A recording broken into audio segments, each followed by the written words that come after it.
In the reverberating silence of memories, I remember a time filled with laughter and warmth, where the walls of my home echoed the joy of family.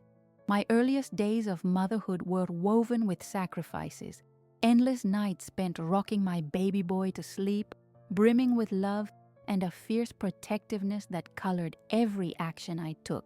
I sought to build a world for him, nurturing him with the best of my abilities, from the meals I prepared to the bedtime stories I read, with a voice soft enough to carry him into dreams. His birthday parties became annual spectacles, my heart palpable with pride as I fashioned colorful cakes adorned with his favorite characters. The smell of vanilla and chocolate wafted through the air, mingling with the sound of delighted squeals from children darting around the yard. I remember those moments vividly, the sight of his bright smile illuminated by the flicker of birthday candles, his little fingers grasping mine, trusting in the love I poured into each celebration. In those cherished late-night talks, he would share his dreams and fears, young and innocent, and I would listen intently, intertwining my own hopes and aspirations with his. Our conversations wrapped around us like a cloak, shielding us from the world outside. I thought those bonds were unbreakable, rooted deeply in the mutual respect and love I nurtured like a tender garden. But as he transitioned into childhood and then adulthood, I saw the shimmering thread of connection fray. My heart lurched with each milestone he achieved, the graduation caps tossed in the air echoing a bittersweet refrain. While I delighted in his triumphs, I couldn't shake the gnawing sensation that I was slowly being edged out of his life. As his world expanded, my presence became an afterthought. The joy I had cultivated began to shift into an uneasy contentment, one shadowed by a growing fear that I was losing my son.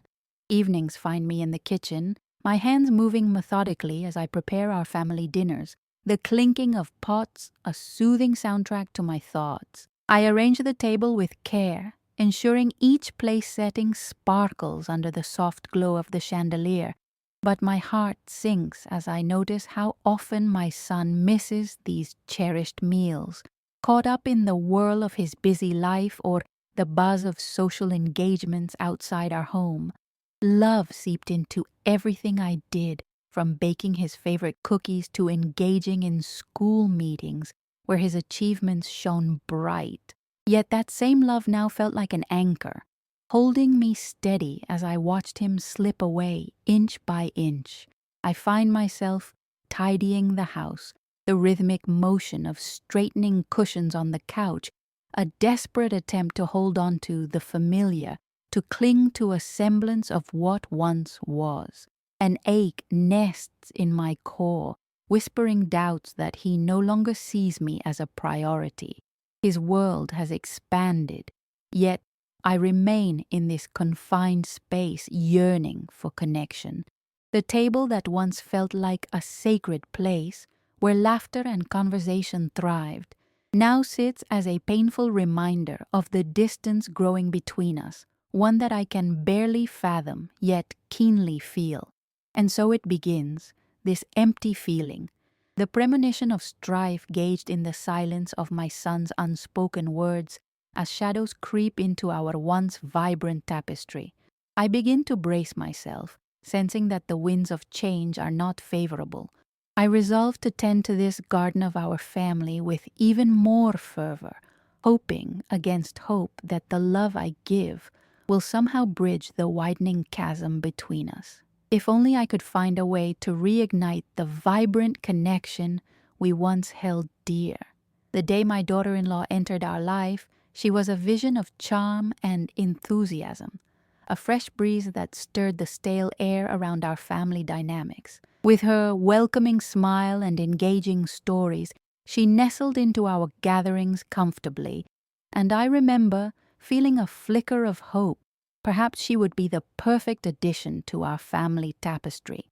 As she shared laughter with my son, I hesitated, allowing her warmth to envelop me momentarily, lured by her gentle spirit. But soon, the sheen of charm began to reveal cracks. It wasn't long before I noticed her subtly assertive nature, a charming facade that masked a domineering spirit. At first, they seemed like quirks, little comments dropped during family dinners, veiled as innocent jokes. "You should let me handle the holiday planning from now on. It'll be so much easier," she chirped one evening, her eyes shining with enthusiasm. My gut flared uneasily, yet I brushed aside the feelings, convincing myself that change could be good. As she began to carve out her niche, I watched her commandeer spaces once filled with my traditions. I would step back, hesitant in my response, observing from the sidelines as she infused her own essence into our precious family rituals.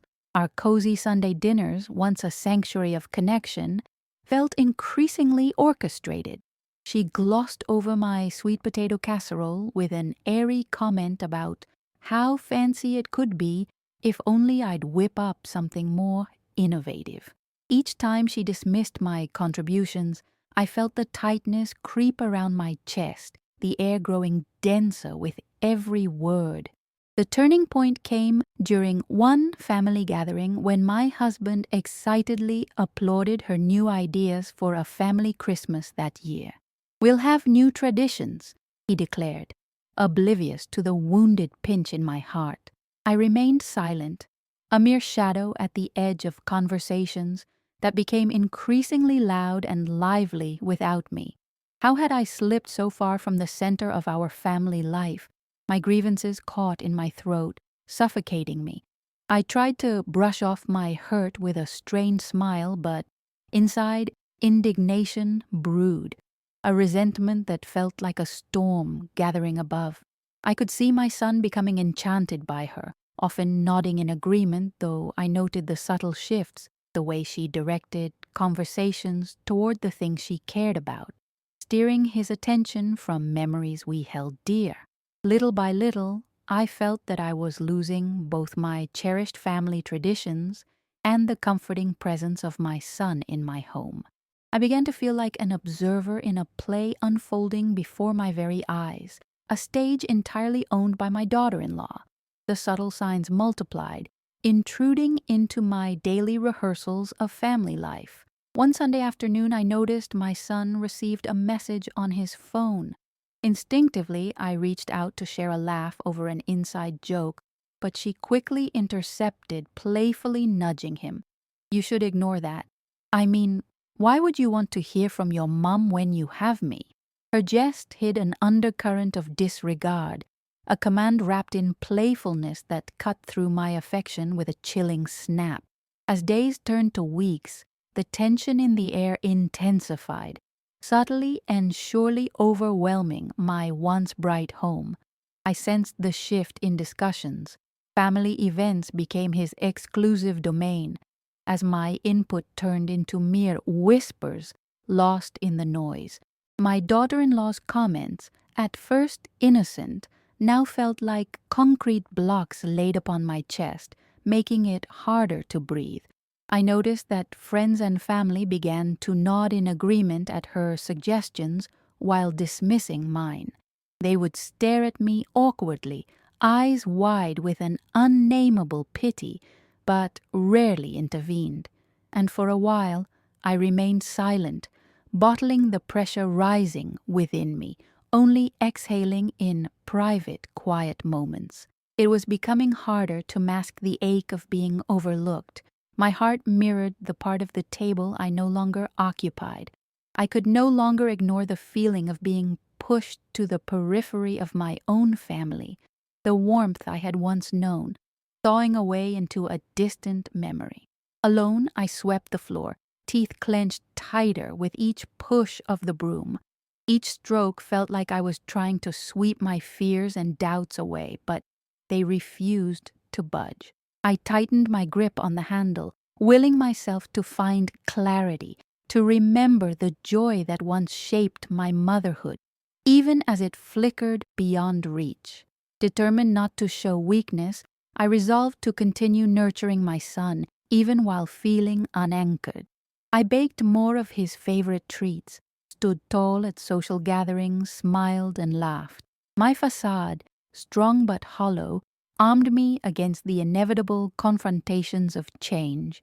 Yet inside, I kept wrestling with the growing awareness that perhaps this disruption did not just signify changes in our family structure. It was drawing lines in the sand, creating painful divisions that would require more than just patience to mend. In the shadows where laughter once infused our gatherings, I clung to the hope that my bond with my son could weather this storm. I maneuvered through each day, desperately clinging to the edges of love that I had grown accustomed to grasping, refusing to let the onset of bitterness consume me. It felt like I was standing on a precipice, teetering on the edge of nostalgia and the harsh reality of my ever-changing family landscape. And deep down, I knew that this wouldn't just pass. I needed to confront the changes haunting my home and find my lost place within it. Months slip by, and what began as subtle shifts morphs into open disregard. I find myself rooted in a painful routine, attending family gatherings as an unwilling participant in a play where I no longer hold a speaking role. Dominated by my daughter-in-law's assertive presence, each meal shared feels strained, heavy. I become a ghost hovering in the corners of my own life, invisible, as my contributions are brushed aside with sweetness that makes the sting sharper. Conversations flow effortlessly around the table, yet I sit quietly, the fork in my hand heavy like a stone. Her words flutter, light, airy jokes, while I feel like an anchor pulling the mood down. Shouldn't we get something from the caterer instead of Grandma's famous lasagna? She quips one evening, laughter bubbling up, filling the air with a sense of camaraderie I no longer share. My son chuckles along with everyone else, blissfully unaware of the ice forming in my chest. Family outings become the worst arenas for these humiliations. I watch as packed lunches are expertly arranged with no place for me. When she calls out, "Let's grab lunch at that cute cafe," I hear the unspoken exclusion, the absence of an invitation that once would have included me without question. I stand frozen at the edge of the conversation, a single tear almost escaping, an unwelcome visitor in a landscape I thought was mine. There are moments, too, when I hear her mimic my cooking in exaggerated gestures. Just pop in some frozen veggies and call it a day. At first, the laughter surrounding her feels like a stab, yet I try to smile along, swallowing my pride with each chortle that escapes my lips. I pour the family tea, my hands shaking just enough for the sloshing to remind me of the turbulence brewing inside.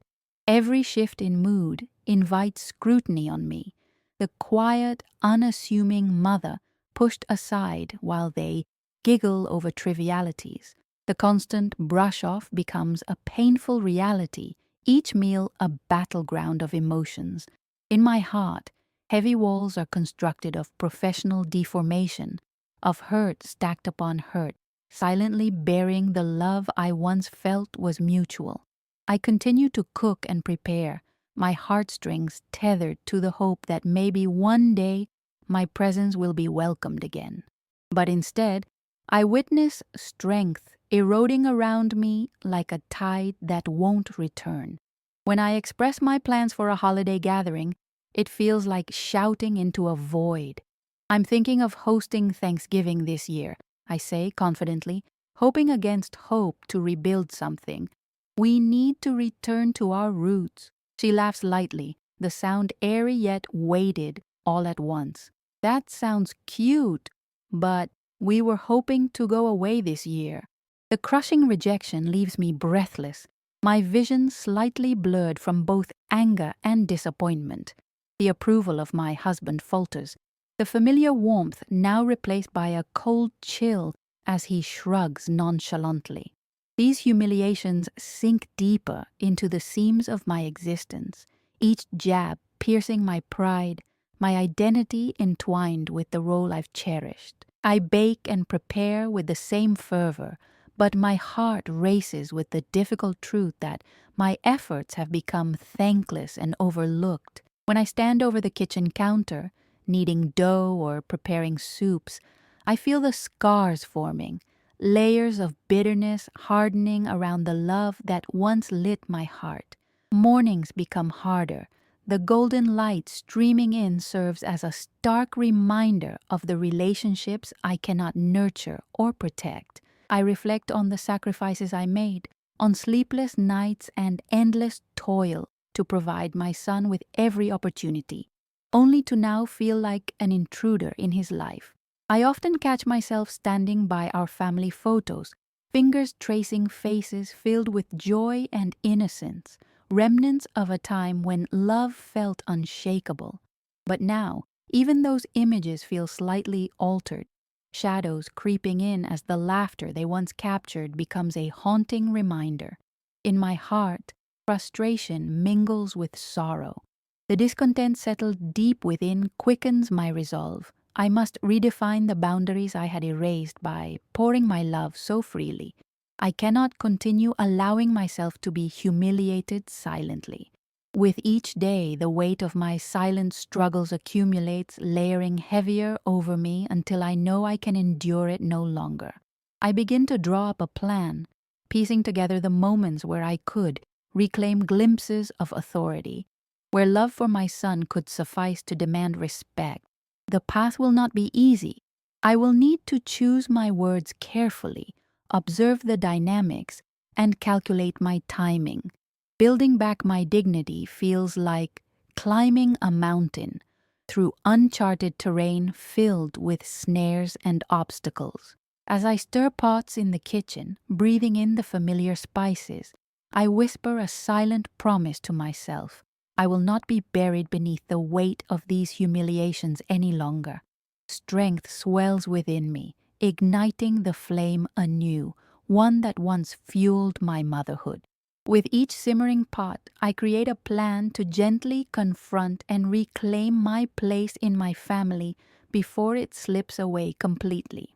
As days turn into weeks, the growing tension fails to dissipate. Instead, it builds under the surface. I decide to become an observer in my own life, tuning into every interaction, every nuance of my daughter-in-law's behavior. My heart aches with each moment, but I cling to the idea that gathering evidence of her subtle manipulation will empower me to reclaim my dignity. I become acutely aware of the microaggressions that have sprouted like weeds in my once beloved garden of family. During dinners, I find myself bracing against the friendly ribbing that, in reality, feels more like jabs. The hosting help is here, right, Mom? She laughs lightly, her eyes dancing with amusement while my self-esteem crumbles quietly. I observe as she consistently opts for an offhand comment about my cooking, wrapping it in humor but leaving a bitter aftertaste. I note down these moments in my mind, a silent ledger multiplying like the wrinkles forming around my eyes, each a testament to my emotional toll. I begin to craft a strategy, leaning heavily on planning discreet conversations with my son when she's not around.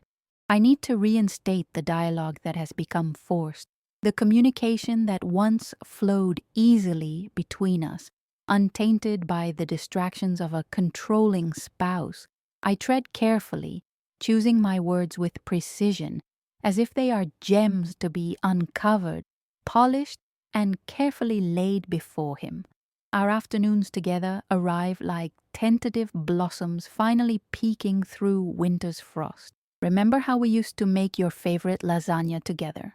I initiate one evening in the flickering warmth of my kitchen. I watch his eyes light up for just a brief instant before the haze settles back in. Yeah, Mom, that was fun. His smile warms me briefly, like sunbeams after a long winter, but I can't help but notice how quickly his gaze shifts as he pulls out his phone to check messages, a habitual distraction that signals my diminishing role in his life. I feel a prickle of frustration, followed by sorrow, a turbulent mix that threatens to overflow. I draw a deep breath, silently reminding myself of the mantra I want to foster. They can mute me at the table, never in my heart.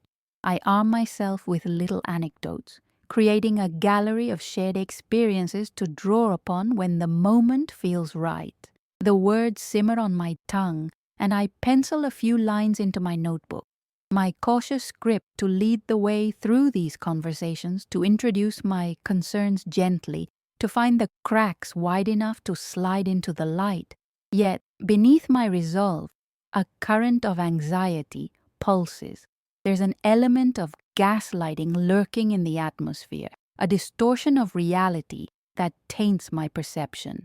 The more I scrutinize moments, the more I must confront the uncomfortable awareness that my daughter-in-law wields influence over my son, growing stronger with every meal shared, every conversation twisted. I begin to feel as though I'm stuck in a slow-motion dream where I can see the truth unfolding but can't reach it. I take to note-taking, drawing lines through my mental ledger, isolating my emotional pain points, each highlighted phrase a zipper revealing raw truth stitched beneath the fabric of family life. I remember events mostly passed over, her dismissive comments during birthdays, her steady steering of the family conversations towards her narratives, shaping him to fit her mold. One sweltering afternoon, I catch a fleeting glimpse, a whisper of truth laid bare as I absent-mindedly scroll through family photos on my phone. There's one taken at his graduation, her enthusiastic praise filling the frame alongside his broad smile. But I can't ignore how small I feel beside their great expectations. Every sweet memory strains under the current of her influence, an undercurrent strangling the laughter that fills the air. It is in that moment of solitude that I decide to confront the truth directly. Gathering evidence requires more than mere observation. It insists on a brave, unwavering stance on my part. I hold my phone, and somehow the images I see morph into silent testimonies, reflections of holidays where I stood beside a smiling son who shone brighter than I had ever remembered. I fix my gaze on these photos, staying anchored in those meanings woven deeply within me. My love, my sacrifice, entailed. I organize small family events, my heart pounding with renewed purpose, heartache layered underneath my attempts at rejuvenation. As I lay out my plans, carefully coordinating game nights or dinner swaps, I cling to the belief that one day the memories we construct might weave threads back into those fraying edges. But as I invite my son, his nod of acceptance feels hollow, and I can't shake the unsaid words hovering in the air, clinging like sticky webs. The game nights come and go, but I find moments of victory in recollections shared. His laughter is still present, but there's a lingering distortion as she frequently interrupts or shifts the focus away. A constant struggle. I start recognizing the patterns, the subtle glances exchanged between them whenever I initiate a conversation they find inconvenient. And I realize again and again how the noise of their shared humor now creates a dissonance that rings in my ears long after we've parted. With each meal made and each conversation had, I tread carefully, my daughter-in-law skillfully curating our family narrative, spotlighting her control while sidelining my own contributions. I keep in line with my plan, preserving my convictions while learning to navigate the labyrinthine dynamics separating us. However, beneath this relentless season of gathering evidence, a storm brews quietly within me, churning my emotions as the moments stretch thin. I sense the walls closing in, the disconnect intensifying, the swelling turmoil urges me to confront not only her influence but the passive agreement of my son. He too needs to be brought into the light before this cycle turns too frayed to mend. I hold tightly to my resolve as I navigate these rough waters, reminding myself that change is not linear.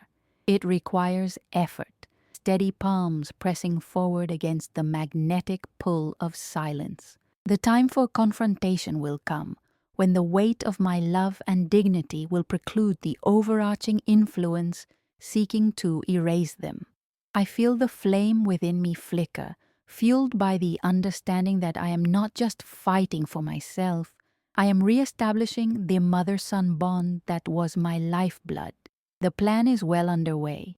The shift in my preparation feels palatable as I begin to untangle the binds that have held me in silence for too long. Each familiar recipe now simmers with purpose, my kitchen transformed into a sanctuary where my plan gears up, igniting that inner fire once again. Every chopping of vegetables feels deliberate, and the scent of garlic and herbs ignites a determination buried beneath layers of has-beens and could-have-beens. My time is now pressed upon me. I need to set the scene. The tension is electric, my heart thudding in rhythm with every stir of the pot. I decide to host another family dinner, the kind that demands attention and not just polite nods. This time, I'll inspire nostalgia while weaving in the ever-present subtext of my worth as their mother, as a person who deserves acknowledgement. With my son's free evening in mind, I coordinate the dinner for Friday, a night poised to be alive with memories, if only I can spark the right stories to share. As the day approaches, I find my anxiety creeping to the forefront. Will my son even notice the new, revitalized atmosphere? Will he see me not just as his mother, but as the woman with a life, with values of my own? I glance at the family photos lining the hallway, both of us beaming, the versions of ourselves untainted by the years. I feel a tug at my heart, a reminder of how far our relationship has waned. I need to revive that joy, to break through the recent shadows. When the doorbell finally rings on Friday evening, I greet my son at the door with a bright smile, a stark contrast fueled by both dread and hope. "I've prepared a special meal for us tonight," I state, wrapping his arms in a warm embrace, holding it longer than I should to draw him back to warmth and laughter. He walks into the house and I watch as the slightest furrow creases his brow, perhaps sensing the charged atmosphere. "Smells great, Mom," he exclaims, yet I catch the lilt of his voice, the nonchalance that potentially shields a wall he's built up over time. As he helps me set the table, I'm painfully aware of the subtle tremors in my hands. Each clink of the silverware is an echo from my past, a reminder that this should feel like home, not a battlefield of diplomacy. I arrange the plates with intention, focusing on the details. The way the light hits the porcelain, the fresh flowers I've carefully selected for the center. I aim to create an ambiance where I can reclaim my place respectfully. "Where's daughter-in-law's name? Isn't she joining us?" I manage to sound casual, the question posed innocently, like a litmus test. I watch as he seems to stiffen momentarily, and the familiar tug of fear pulls tight in my chest. Will he defend her? Will he stand by the sidelines?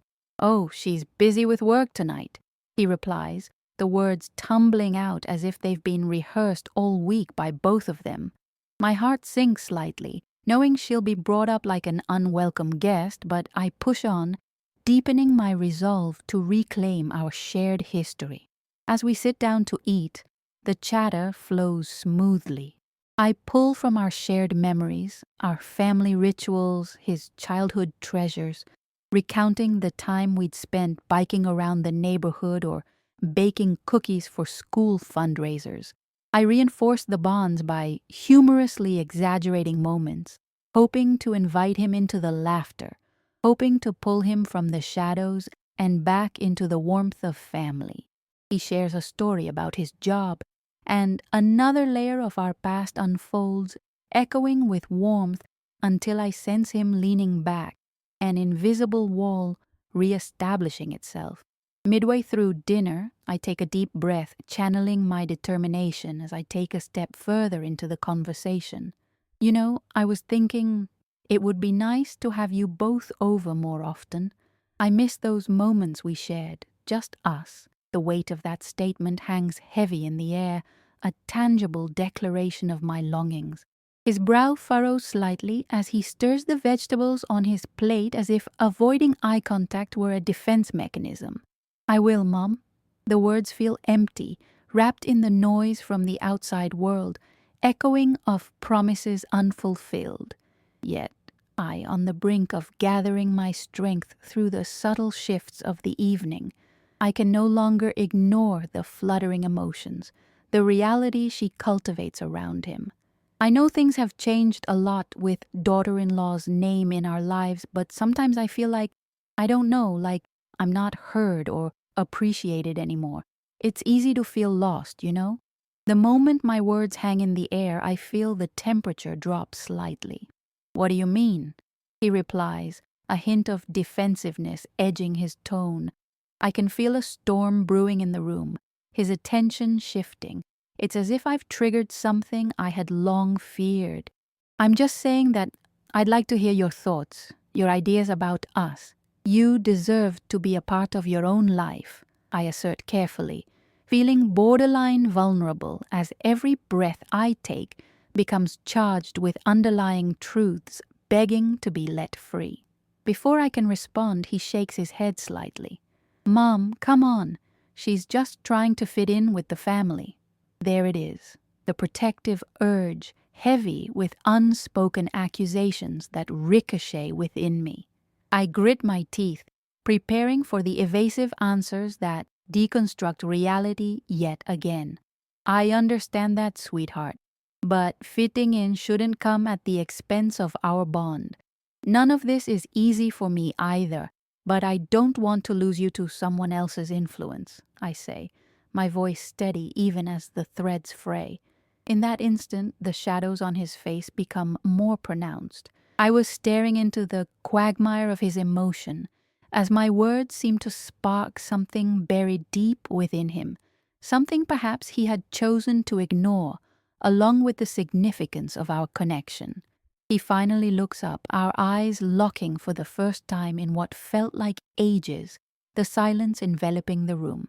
It's as if time stands still, marking the thresholds we can no longer ignore.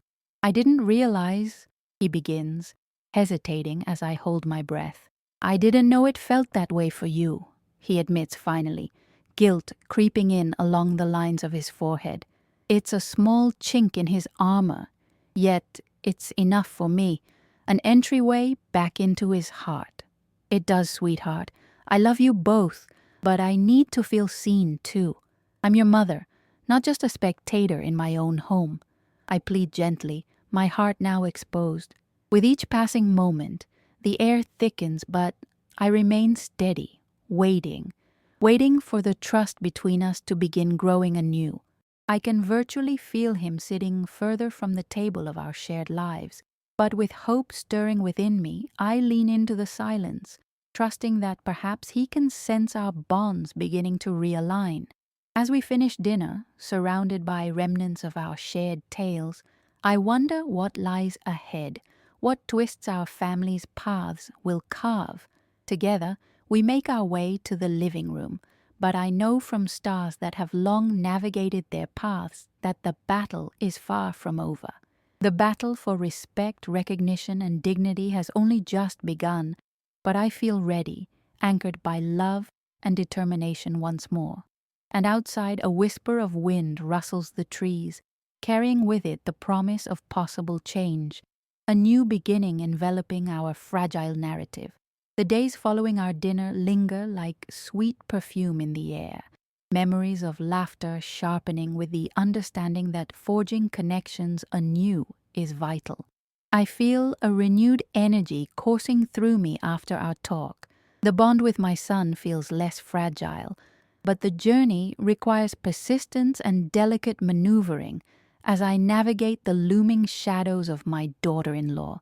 I decide to host another small gathering on Thursday, carefully planning for a delicious lemon meringue pie, his favorite dessert. It serves a dual purpose, a sweet treat and a reminder of the joyful moments we shared when he was younger. I visualize how the night will progress, aiming to summon the warmth of nostalgia without being overshadowed. When they arrive, I greet my son with affection, noticing the cautious expression on my daughter-in-law's face as she follows him inside. My heart races, but I remain composed, welcoming them warmly and guiding them to the dining table. The pie sits center stage, a beacon of childhood memories. As we settle in, I start off light-heartedly, recounting moments we spent baking together. "Remember when we made this pie and it turned out a complete disaster?" I ask, chuckling while reliving the past. My son's face lights up briefly as I narrate, and I catch his hesitant smile, an entry point by which I can pull him back into our shared warmth. However, when my daughter-in-law interjects, her sly remark, "Who knew you could bake, Mom?" pierces the air. I choose to let it bounce off me and redirect the conversation gently. "You were my best little sous chef, right?" "Of course," he responds, visibly relaxing as we enjoy the meal together. Yet, I sense my daughter-in-law's resistance manifesting again.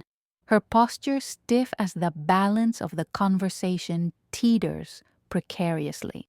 I take a deep breath, knowing I need to reinforce our bonds amidst this tension. "You know, I think we could all use more family time. It's important to remember to carve out those moments." My son nods, and I see a flicker of hope lighting his eyes.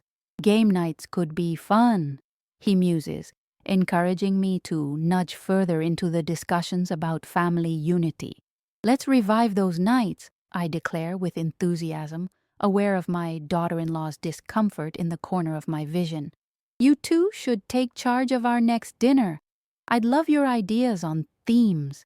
It could be a great way to bond." Her smile remains tight, but I can feel her curiosity spark in response. "That could be interesting," she replies, albeit hesitantly. My son is alight with ideas now, sparking a pace that draws all of us into a lighter rhythm, and I feel the clouds withdrawing. We get lost in conversation, cheerful banter tracing the seams of familiarity and warmth. I share fond anecdotes, time when he played in the rain, precious yet small moments that stitched our lives together. As the evening unfolds, I deliberately emphasize my son's past to reignite feelings of comfort, employing the nostalgia of fond memories bringing forth laughter, directing the energy toward them rather than allowing the tension to suffocate the joy. My heart pounds in my chest, realizing I'm slowly weaving a tapestry of trust despite her defensive wall. As we finish dinner, I watch my son savor the pie, the memories seeping through every bite. I know this isn't just about dessert.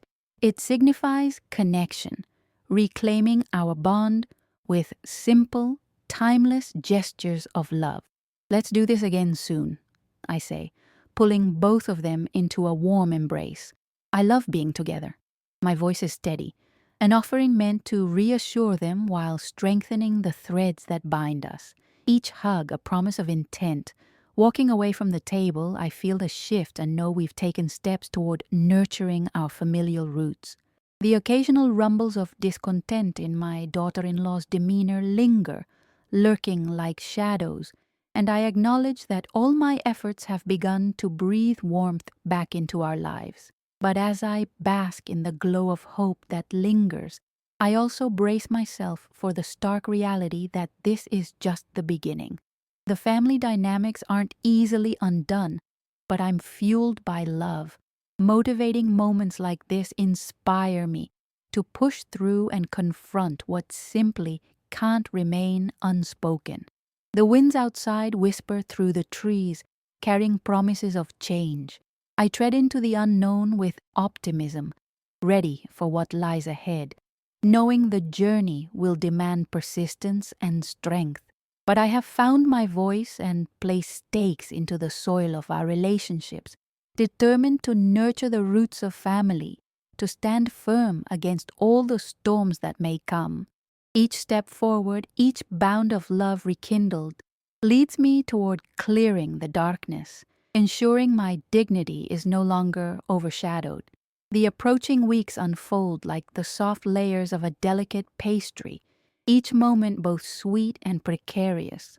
My efforts to salvage my family dynamic have borne fruit, yet I know the shadows of discord still linger beneath the surface.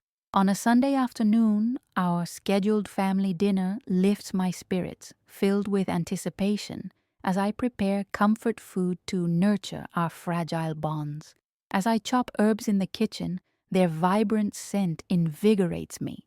I hear laughter filtering through the living room, my son's voice rising above a harmonious chorus of happy memories. It's a sweet sound that reminds me of the joy we used to share, igniting hope even as I remain acutely aware of my daughter-in-law's cautious presence. When they arrive, I embrace my son tightly, wanting to reinforce our connection. My daughter-in-law stands back, a guarded smile on her face. The table lays invitingly set, resonating with warmth, an echo of what I wish to build upon tonight. As I serve the lasagna and hear my son's delighted exclamation, I finally breathe out, the pleasure radiating through me like light breaking through clouds. "This is incredible, Mom." He nearly beams, a constant reminder of our connection. But I notice my daughter-in-law's tightening grip on her fork. The tension signals that all is not yet well. While we enjoy dinner, I gently weave nostalgia into our conversation. I talk about the blissful chaos of past family gatherings, the laughter and camaraderie, carefully drawing on shared experiences. My daughter-in-law reluctantly pitches in, her comments tinged with sarcasm but softened by occasional glimpses of vulnerability. Family isn't just about food, it's about confronting what we've been avoiding, I say, my heart pounding as I test the waters. This isn't easy for me, but the urge to bridge the gap pushes me to speak. I care about both of you, but I worry we're stuck in patterns that don't serve us anymore. Silence gently envelops us, stretching like a taut string pulled between us. I can see my daughter-in-law's brow furrow as she processes my words. "What do you mean?" she asks, her defensiveness rising. Before us stands a chance to build something meaningful, but it requires us all to be honest about our feelings, I press on, vulnerability swelling within me. I realize lately it feels as if I've been viewed as an outsider, almost forgotten. My son goes quiet, feeling the shift. I see his gaze flicker to her, searching for a shared understanding. "I just thought family could be flawless," she mumbles, breaking, her barrier finally starting to crack. I sense her vulnerability surfacing as she looks at my son. Maybe I was wrong. In that instant, it feels like an anchor drops. He reaches for her hand, softly affirming that this feeling isn't hers alone. "It's not about perfection, but about being present for one another," he murmurs. My heart swells with gratitude. Here is the moment I've been waiting for, the merging of our hearts, breaking through the stale air that had held us captive. I take a breath. The unlimbering of burdens feels exquisite. Encouraged, I lean in. Let's embrace the truth and find strength in honesty. We'll build a family that thrives, not despite our flaws, but because of them.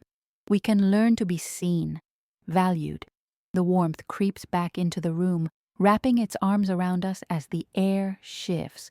The walls around my daughter-in-law dissolve, the flicker of connection igniting new possibilities. The obstacles begin to feel surmountable.